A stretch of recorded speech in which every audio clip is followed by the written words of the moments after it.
ಗುಡುಪಲ್ಲಿ ಗ್ರಾಮ ಪಂಚಾಯಿತಿಯ ವ್ಯಾಪ್ತಿಗೆ ಬರುವ ಜಿ ಕೋಡಳ್ಳಿ ಅಂದ್ರೆ ದಿಗು ಕೋಡಳ್ಳಿ ಎಗು ಕೋಡಳ್ಳಿ ಅಂತವೆ ಈ ಮಶಮ್ಮ ಜಾತ್ರೆ ವಿಶೇಷ ಜಾತ್ರೆ ಅಂತ ಹೇಳ್ಬೋದು. ಈ ಜಾತ್ರೆಗೆ ಆಗಮಿಸಿರ್ತಕ್ಕಂಥ ನಮ್ಮರು ಆಗಿರ್ತಕ್ಕಂಥ ಡಿಸಿಸಿ ಬ್ಯಾಂಕ್ ನಿರ್ದೇಶಕರು ಆಗಿರ್ತಕ್ಕಂಥ ರಘುಪತಿ ರೆಡ್ಡಿ ಅವರೇ, ಈ ಗ್ರಾಮ ಪಂಚಾಯಿತಿಯ ನಾಯಕರಾಗಿರ್ತಕ್ಕಂಥ ನಮ್ಮ ನರಸಿಂಹರೆಡ್ಡಿ ಅವರೇ, NRS ಸತ್ಯಣ್ಣ ಅವರೇ, ಇನ್ನು ವೇದಿಕೆ ಮೇಲೆ ಇರ್ತಕ್ಕಂಥ ಎಲ್ಲ ನಾಯಕರು ಸೇರಿ ಇವತ್ತು ಏನು ಈ ಕೋಡಳ್ಳಿ ಕಾರ್ಯಕ್ರಮಕ್ಕೆ ಬಂದಿದ್ದೀವಿ. ನಮ್ಮ ಶಾಸಕರು ಬರಬೇಕಾಗಿತ್ತು, ಬರಲಿಲ್ಲ.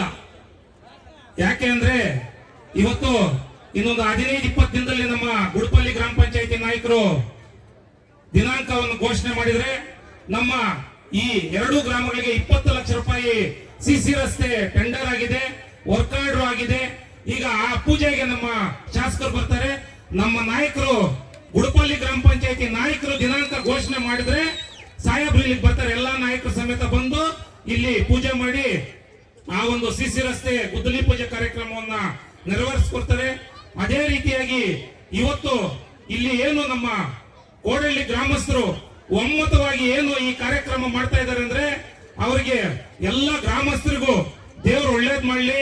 ಏನೇ ಸಮಸ್ಯೆಗಳು ನಡೆದಿರ ಈ ಜಾತ್ರಾ ವಿಶೇಷ ಜಾತ್ರೆಯನ್ನು ನಡೆಸ್ಕೊಡ್ಬೇಕು ಅಂತ ಹೇಳ್ಬಿಟ್ಟು ನಮ್ಮ ಮಶಮ್ಮ ದೇವರ ಹತ್ರ ಪ್ರಾರ್ಥನೆ ಮಾಡ್ಕೊಂತ ಈ ವೇದಿಕೆಯನ್ನ ಅಲಂಕಾರ ಮಾಡಿರ್ತಕ್ಕಂಥ ಎಲ್ಲ ನಮ್ಮ ಯುವಕರಿಗೂ ಹಿರಿಯರಿಗೂ ಎಲ್ರಿಗೂ ಸೇರಿ ಹೊಂದಿಸ್ತಾ ನನ್ನ ಮಾತು ಮುಗಿಸ್ತಾ ಇದ್ದೀನಿ. ಜೈ ಹಿಂದ್, ಜೈ ಕರ್ನಾಟಕ ಮಾತೆ.